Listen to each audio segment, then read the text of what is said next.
Dear students, please keep silent and try to understand what I am going to teach you. Okay? Okay, sir. I am going to teach you direct speech and indirect speech. Dear students, speech means kathan. Speech means kathan या भाषण. या direct narration, उसका मतलब ही वही होता है कथन. Narration और स्पीच ये दोनों क्या है?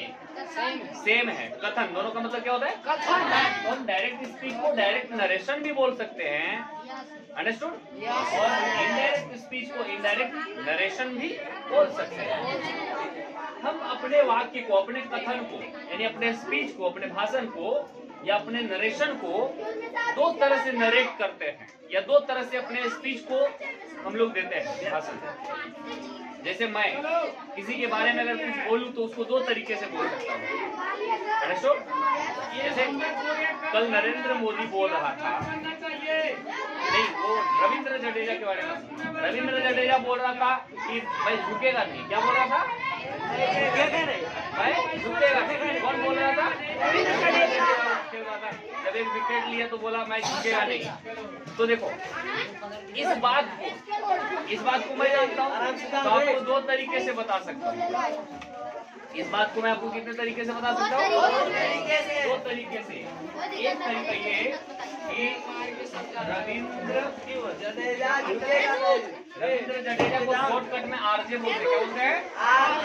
रविंद्र जडेजा ने मुझसे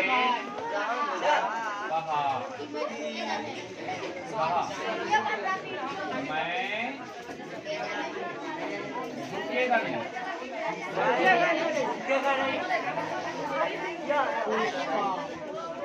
देखो आरजे ने मुझसे कहा मैं झुकेगा नहीं. ये जो सेंटेंस है बच्चों, डायरेक्ट मैं उसी फॉर्म में लिख दिया जिस फॉर्म में आरजे ने कहा था. यहाँ पर देखो ये जो सेंटेंस है ये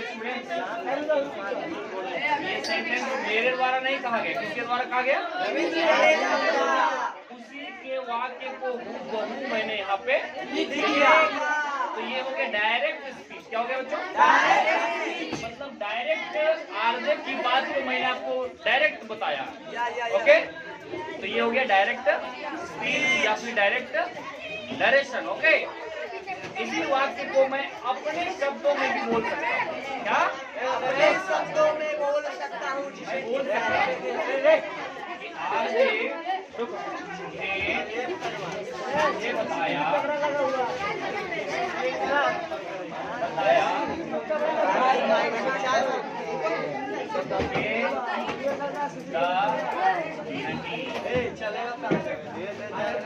आरजे ने मुझे बताया कि वो झुकेगा नहीं. वो खेल रहा था तब ऐसे किया. यहाँ पे जो कहा है, यहाँ पे बताया मुझे, आरजे ने मुझे बताया कि वह नहीं झुकेगा. तो ये मैं अपने शब्दों में कह रहा हूँ. वो अपने शब्दों में कहा था. यहाँ जो मैंने लिखा उसके डायरेक्ट स्पीच को मैंने लिख दिया. उनके भाषण को मैंने यहाँ पे लिख दिया. इसीलिए इसको कहते हैं डायरेक्ट स्पीच. Direct speech. और ये जो हमने लिखा ये मैं अपने शब्दों में बोल रहा हूँ. मैं आप लोगों को बता रहा हूँ कि देखो बबुआ, रविंद्र जडेजा जब विकेट लिया ना तो वो बोला कि वह झुकेगा नहीं. कौन नहीं झुकेगा? वह मतलब रविंद्र जडेजा झुकेगा नहीं फील्डिंग करते समय. लेकिन फील्डिंग करते समय तो झुकना पड़ता है ना. बॉलिंग इनडायरेक्ट स्पीच हो गया बच्चों. ये हो गया क्या? अभी समझ में आया? तो किसी भी कथन को, किसी भी वाक्य को, कथन को मैं या आप या कोई भी दो तरह से बता सकता हूँ. एक तो उसके डायरेक्ट वाक्य को, डायरेक्ट उसी शब्द को, उसी वाक्य को लिख देंगे या बता देंगे, या फिर उसको अपने मुंह से, अपने शब्दों में उसको बोलेंगे. तो जो डायरेक्ट उसी वाक्य को लिखेंगे उसको डायरेक्ट स्पीच, जो अपने शब्दों में बताएंगे उसको इनडायरेक्ट स्पीच. अंडरस्टूड? कितने लोग नहीं समझे? Who has not understood this all? तो आप डायरेक्ट स्पीच और डायरेक्ट नरेशन समझ गए ना? दोनों सेम है.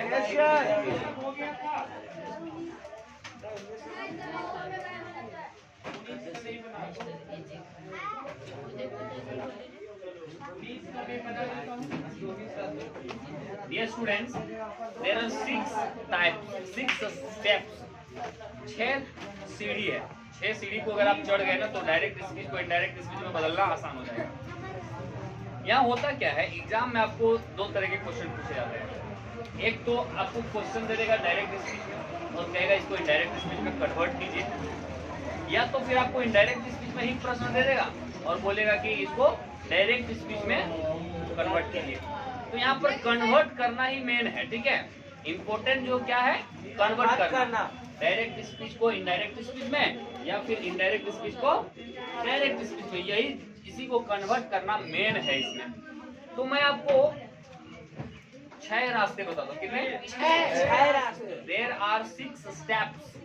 If you will follow those 6 steps, you will easily easily be able to convert the sentence from direct speech to indirect. Direct speech. Yeah. So try to understand, dear students. 6 steps. First step.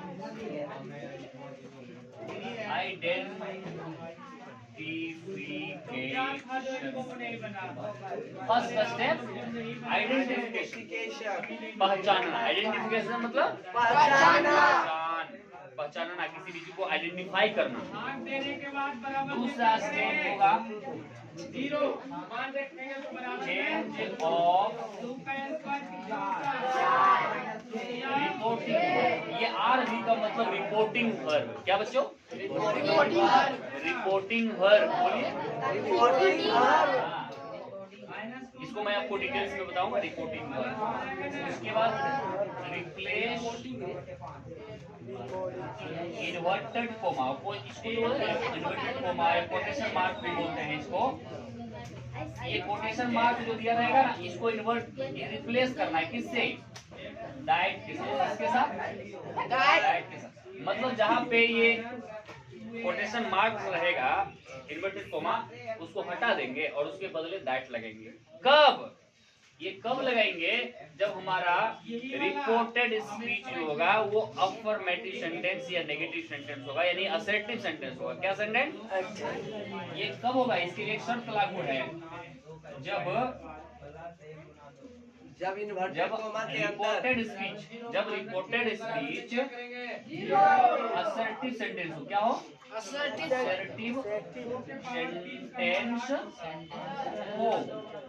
अब बच्चों, assertive sentence का मतलब होता है affirmative और negative दोनों को मिला करके, यानी सकारात्मक वाक्य या नकारात्मक वाक्य।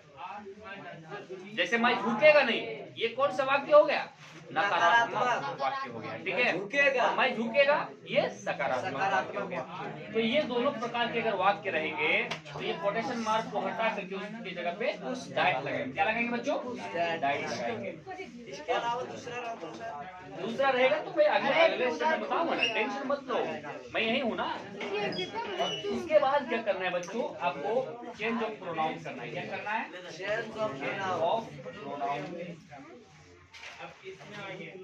और फिर 5वां स्टेप है आप लोग का चेंज ऑफ टेंस। क्या? Change of tense.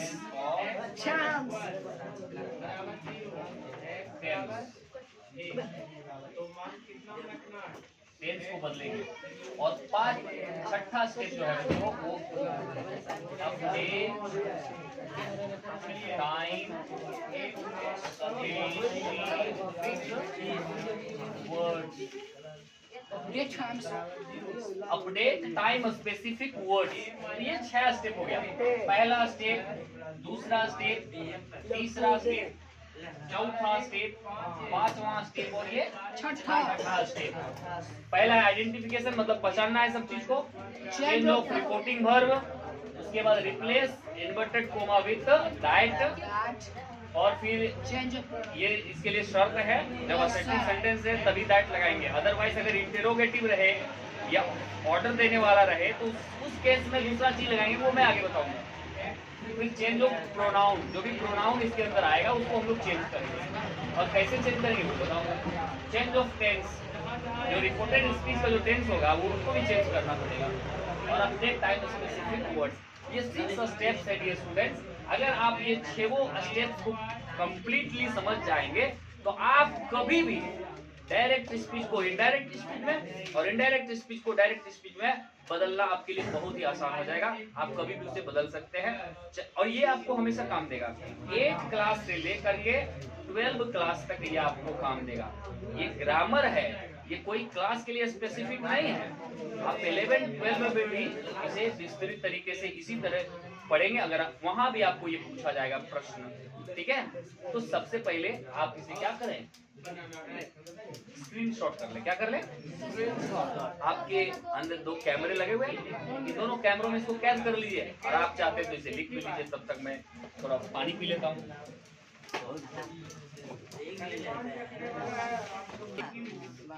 Okay dear student, तो हम अभी पहला स्टेप जो मैंने लिखवाया था, पहला स्टेप क्या लिखवाया था?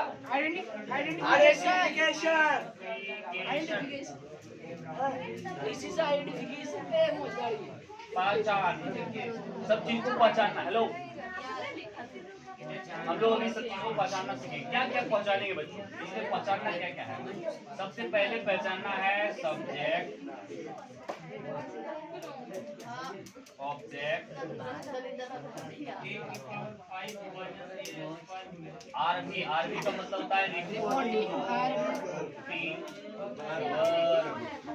इसको पहचानना है। उसके बाद हमको पहचानना है फर्स्ट पर्सन या सेकेंड पर्सन या third person, first person, second person, third person. Now ये प्रोनाउन को बाबू में बांटा जाता है सब्जेक्ट को। यस, तो इसको पहचानना है। उसके बाद अलावा हमको टेंस पहचानना पड़ेगा। क्या? किसका tense? Tense of reported speech. Reported speech,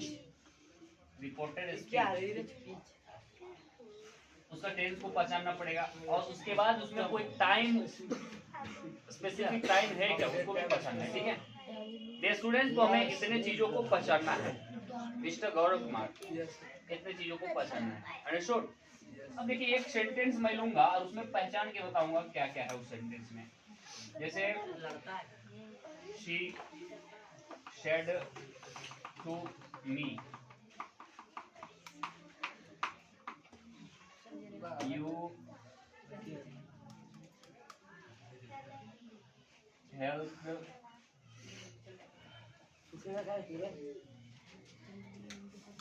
me yesterday.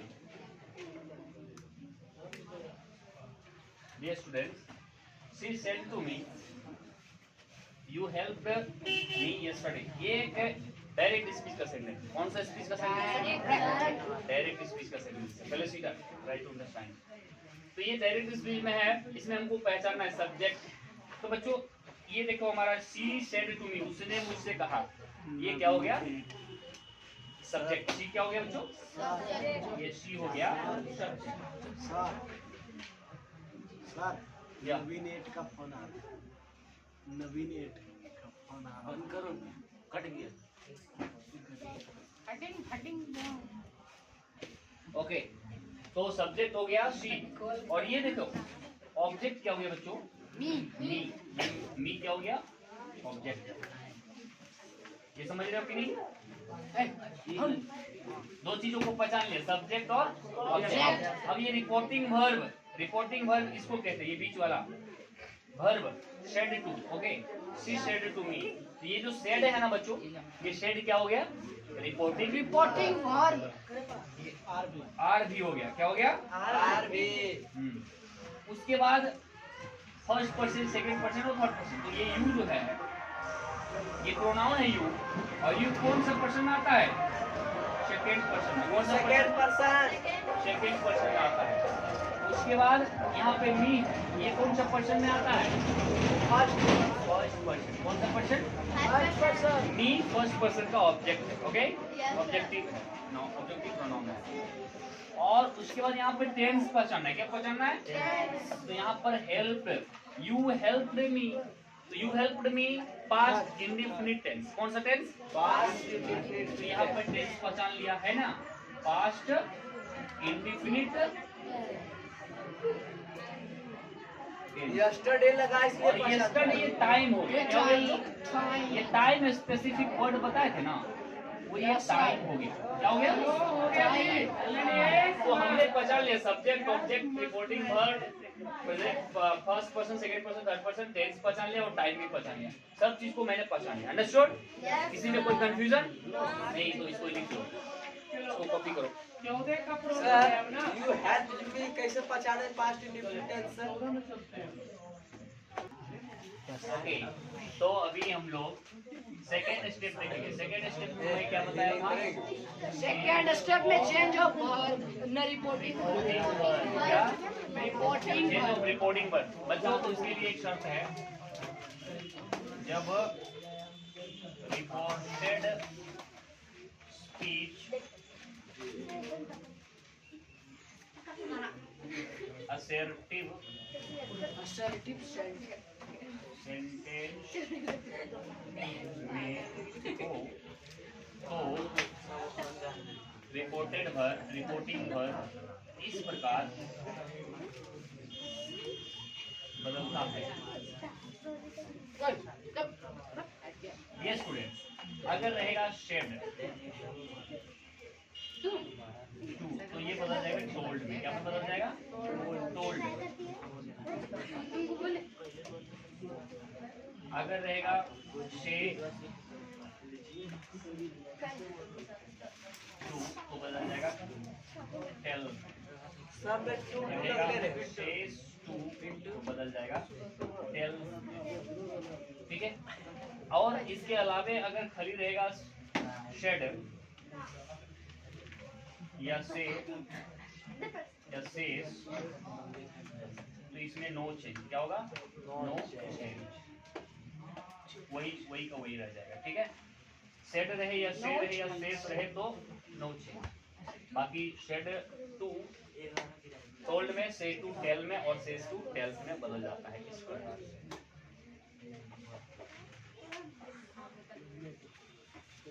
इसके अलावा अगर फ्यूचर टेंस में रहे विल से रहे तो विल टेल हो जाएगा। ओके, और इसकी जगह सेल रहे तो सेल टेल हो जाएगा। ओके, तो ये आप समझ गए? इस प्रकार से बदलेगा। मैं वाक्य में आपको उदाहरण जब दूंगा ना तो बारीकी से समझाऊं। आप अभी फिलहाल ये याद रखो, इसमें टू जब रहे तो यहाँ पर बदलता है, टू नहीं रहे तो नहीं बदलता है, और फ्यूचर टेंस में रहे तो फिर इसी के अकॉर्डिंग बदलता है। Okay, can I erase now this? Hurry up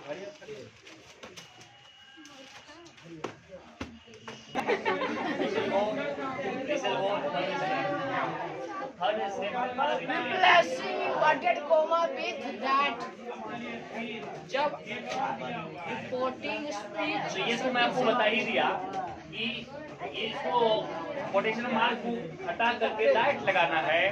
ये कब करना है? जब रिपोर्टेड स्पीच असर्टिव सेंटेंस है। ये मैंने शब्द तो वहाँ पर लिखवा दिया। Yes, sir. इसको डिटेल में बताने की जरूरत नहीं। चौथा स्टेप देखते हैं जिसमें कि है चेंज ऑफ प्रोनाउन। क्या है? Change of pronoun. ये प्रोनाउन जो है ना इसमें उसको चेंज करना है। तो इसके लिए आप एक स्टेप याद रखना, SON एंड 1 2 3। अंडरस्टूड ये स्टूडेंट्स? SON सन मतलब क्या? बेटा। एक बेटा, दो बेटा, तीन बेटा। SON याद रहेगा ना? Yes sir. 1 2 3 याद रहेगा ना? Yes sir. अब इसी से समझो, अगर प्रोनाउन फर्स्ट पर्सन का हो तो वो सब्जेक्ट के अनुसार चेंज होगा। किसके अनुसार? सब्जेक्ट के अनुसार। प्रोनाउन सेकंड पर्सन का हो तो वो ऑब्जेक्ट के अनुसार चेंज होगा। और अगर प्रोनाउन थर्ड पर्सन का हो तो उसमें नो चेंज होगा। क्या होगा? समझ में आया? फर्स्ट पर्सन सब्जेक्ट के अनुसार। किसके अनुसार? सब्जेक्ट के अनुसार या सब्जेक्ट के अकॉर्डिंग। इसको आप अंग्रेजी में कैसे लिखेंगे? According to subject. क्या लिखेंगे? According to subject. According to subject, first person. Second person according to Object. Object. और थर्ड पर्सन नो चेंज। क्या? नो चेंज, कोई बदलाव नहीं होगा। आपको यही याद रखना है। SON 1 2 3। फर्स्ट पर्सन सब्जेक्ट में, सेकंड पर्सन ऑब्जेक्ट में, third person no change. No change. Understood? Yes, sir. Yes, copy that. Copy that. Pause the video. Point to be noted my Lord.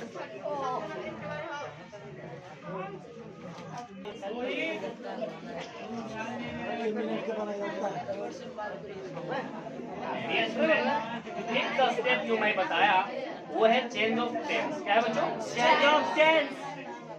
Change of tense कैसे बदलेगा? उसके लिए एक शर्त है। जब रिपोर्टिंग वर्ब पास्ट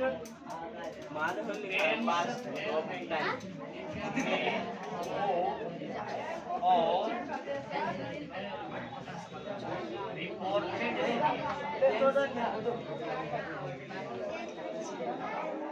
कोई यूनिवर्सल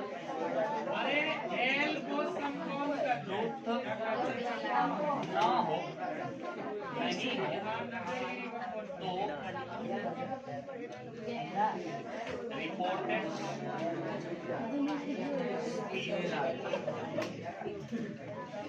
का टेंस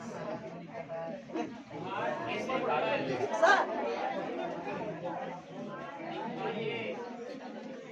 बदलता है। ये स्टूडेंट देखेंगे, जब आर यानी रिपोर्टिंग वर्ब पास्ट टेंस में हो और रिपोर्टेड स्पीच कोई यूनिवर्सल ट्रूथ नहीं हो, तब रिपोर्टेड स्पीच का टेंस इस प्रकार बदलेगा। मैं वाक्य के उदाहरण में आपको बताऊंगा। आरवी का पास्ट टेंस में होना जरूरी है। क्या? मैं पास्ट टेंस में होना आरवी का पास्ट टेंस में होने का मतलब क्या है? या तो सेड रहे या तो सेड टू रहे, ये रहेगा। और उसके साथ रिपोर्टेड स्पीच यूनिवर्सल ट्रूथ ना हो। बच्चों, यूनिवर्सल ट्रूथ का मतलब होता है सार्वभौमिक सच्चाई, जो हमेशा सत्य रहता है, वो कभी असत्य नहीं हो सकता। जैसे सूरज पूरब में उगता है, सूरज पश्चिम में डूबता है, दूध सफेद होता है, ये सब यूनिवर्सल ट्रूथ है, ये कभी चेंज नहीं हो सकता। हरे होते हैं। चांद टरई सूरज टरई टरई जगत व्यवहार, पर राजा हरिश्चंद्र का टरेगा सत्य विचार, ये सब यूनिवर्सल सत्य है, ये कभी टरेगा नहीं। अंडरस्टूड? जिस तरह राजा हरिश्चंद्र का सत्य नहीं कर पाया, उसी तरह ये कभी नहीं करेगा कि सूरज पूरब में उगता है। कभी ऐसा होगा कि सूरज पश्चिम में उगेगा या उत्तर दक्षिण में उगेगा? नो सर, नहीं, नेवर। सूर्य के प्रकाश में 7 रंग होते हैं, ये यूनिवर्सल ट्रूथ है। इंद्रधनुष में 7 रंग होते हैं, ये यूनिवर्सल ट्रूथ है। मंटू सर का बड़े बड़े दाढ़ी और बड़े बड़े बाल और बड़े बड़े मूंछ है, ये यूनिवर्सल ट्रूथ नहीं है। ये आज है, कल रहेगा कि नहीं रहेगा कोई गारंटी नहीं है। कल रहेगा तो इसको काटा जा सकता है। या लेकिन आज तक कोई ऐसा सैलून बना नहीं जो मंटू सर का दाढ़ी को काट सके। मेरा दाढ़ी कभी कटेगा नहीं। ये समझ में आ गया? तो बच्चों समझ में आया कैसे टेंस चेंज होगा वो देखते हैं। अगर रहेगा reported speech present indefinite tense का रहेगा तो वो बदल जाएगा पास्ट इंडेफिनिट।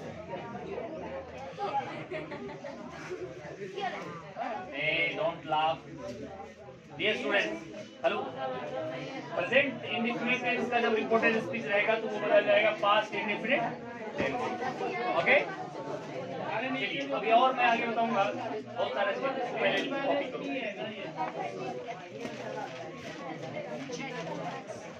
तो यहाँ पे प्रेजेंट कंटिन्यूअस टेंस बदल जाएगा पास्ट कंटिन्यूअस।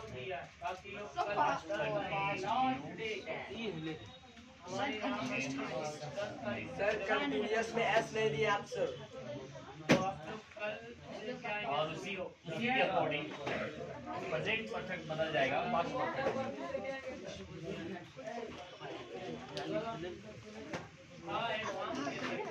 इस महीना में आप पढ़िएगा ना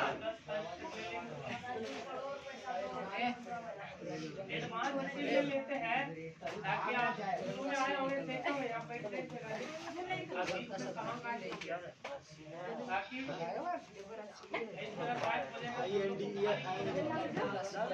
हम लोग का एक दो महीना पढ़ के भाग जाएगा। पास्ट परफेक्ट बड़ी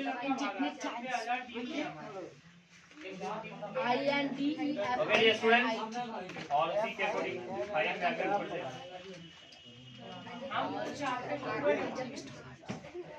इसीलिए एडवांस में यहाँ जमा लिया जाता है। एक से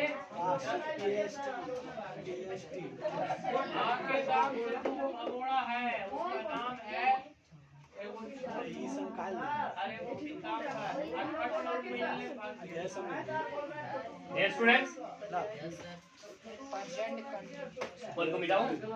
देखिए प्रेजेंट कंटिन्यूअस टेंस अगर रहेगा तो पास्ट कंटिन्यूअस टेंस में आ जाएगा।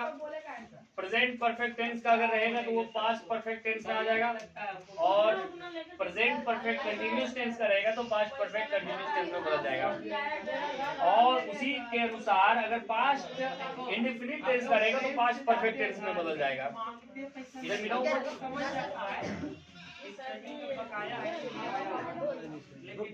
छठा नंबर में पास्ट कंटिन्यूअस अगर रहे इतना एडवांस लेने के बाद फंसता है। अगर एडवांस तो ये बदल जाएगा पास्ट परफेक्ट पैसा मेरा हम लोग कंटिन्यूअस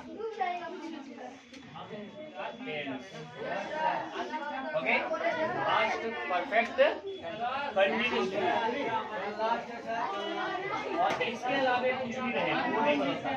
इसके अलावा कुछ भी रहे तो लो छे व्हाट। इसके अलावा आप देखेंगे यहाँ पे रहे यहाँ पे शूटर लग जाएगा, यहाँ पे शेडो रहे यहाँ पे शूटर लग जाएगा।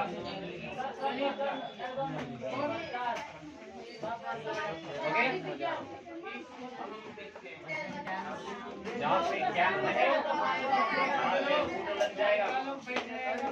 इसी तरह से चेंज होगा। तो ये स्टूडेंट्स आज के लिए मैं क्लास को यही ओवर करूंगा, खत्म करूंगा। आगे मैंने 6 स्टेप दिखा दिया है, अभी 5 स्टेप दिखाया, एक छठा स्टेप और इसका उदाहरण और इसका कन्वर्जन जो है वो मैं कल करवाऊंगा। ठीक है आज के लिए इतना ही। 2-3 लिखे सर।